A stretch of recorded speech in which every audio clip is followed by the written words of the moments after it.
Gefühl war da, schon seit sie 13 war. Er saß in ihrem Autobus. Und wenn sie ihn dann sah, mit seinem schwarzen Haar, dann träumte sie von einem Kuss. Doch dann kam der Tag, an dem so viel zerbrach, als sie zu ihrer Freundin ging. Denn dort saß auch er und alles, was ihr blieb, sie gab ihm ihre Hand und schwieg. Das Geheimnis von Monika, das trägt sie ganz allein. Was da in ihrem Herz geschah, niemand sieht da hinein. Welchen Traum ihre Sehnsucht träumt, ganz allein in der Nacht. Das Geheimnis von Monika, es hat sie traurig gemacht.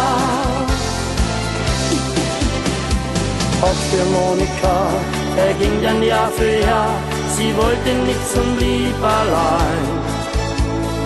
In das freie Haus, gleich in der Nachbarschaft, da zogen neue Mieter ein.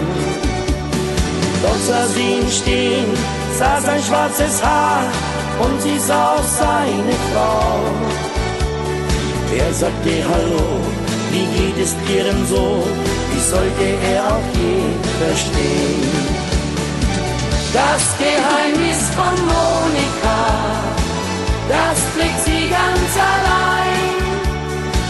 Was da in ihrem Herz geschah, niemand sieht da hinein.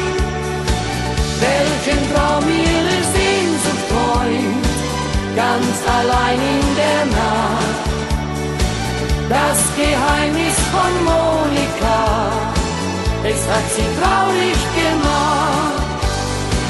Das Geheimnis von Monika, das trägt sie ganz allein. Was da in ihrem Herz geschah, niemand sieht da hinein. Welchen Traum ihre Sehnsucht träumt, ganz allein in der Nacht. Das Geheimnis